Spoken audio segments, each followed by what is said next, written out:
Hello student, ছাত্রমিত্র mathematics. এখন আমরা solve করছি নবম শ্রেণী কোষে দেখি 13 এর একের দাগের অঙ্কটা কি আছে? পিকিউ একটি সরলরেখাংশে আঁকি যার দৈর্ঘ্য 5 সেমি। ওই সরলরেখার বহিস্থ বিন্দু এ নিলাম, এ বিন্দু দিয়ে পিকিউ সরলরেখাংশের সমান্তরাল সরলরেখা একটা অঙ্কন করতে হবে।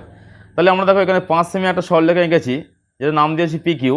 এই পিকিউ এর আবার এখানে সেই সরলরেখাটা নিম্নের দিকে আবার এঁকেছি পিকিউ। এই পিকিউ এর সমান্তরাল সরলরেখা আমাদের অঙ্কন করতে হবে। তাহলে আমরা কি করব, দেখো এখানে একটা বিন্দু নিয়েছি, এখানে এ বিন্দু নিতে বলা হয়েছে, এখানে এ একটা বিন্দু নিয়েছি। এ বিন্দু নিয়ে এখানে একটা এ বিন্দুর সঙ্গে এখানে একটা সরলরেখা এই পিকিউ এর সঙ্গে যোগ করেছি, করে এখানে এটা কত ডিগ্রি কোণ হয়েছে সেটা আমরা কম্পাস দিয়ে মেপে নিলাম। দেখো যে বৃত্তচাপটা হয়েছিল সেই বৃত্তচাপটা এ বিন্দুতে ধরে এখানে ঘুরিয়ে একটা বৃত্তচাপ অঙ্কন করলাম। এবার যেহেতু কোণের মাপটা আর এ নিতে হয়, এইভাবে আর এ কোণের মাপটা নিয়েছি, নিয়ে এখানে ধরে এইটা একটা বৃত্তচাপ অঙ্কন করেছি, করে স্কেলের সাহায্যে এটা যোগ করে দিলাম।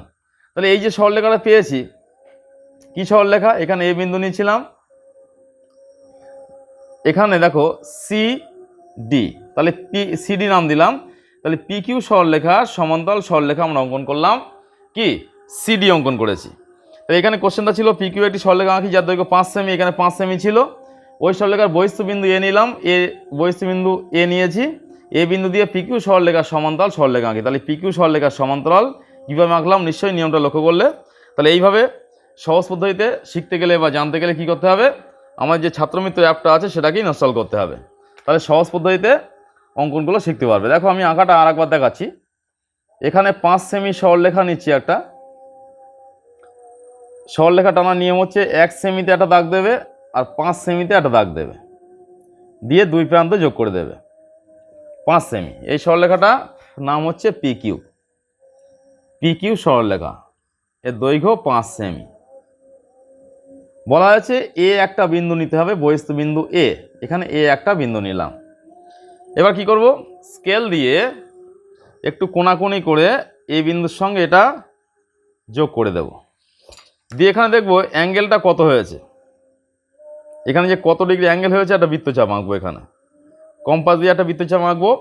সেই একই মাপের একটা বৃত্তচাপ এখানে ধরে এই দিকে আঁকতে হবে, একই মাপের একটা বৃত্তচাপ এদিকে ধরে এদিকে আঁকবো। এবার দেখবো এখানে আর এর মাপটা কত হচ্ছে, আর এর যে মাপটা হয়েছে সেই একই মাপটা নিয়ে এখানে একটা বৃত্তচাপ কেটে নিতে হবে। এবার এখানে যদি একটু যোগ করে দেওয়া হয় তাহলে আমরা দেখো পিকিউ এর সমান্তরাল সরলরেখা পেয়ে যাচ্ছি। এই দুটো একটু বড় করে যোগ করে দিলাম, তাহলে এখানে পিকিউ এর সমান্তরাল সরলরেখা সিডি আমরা পেয়ে যাচ্ছি।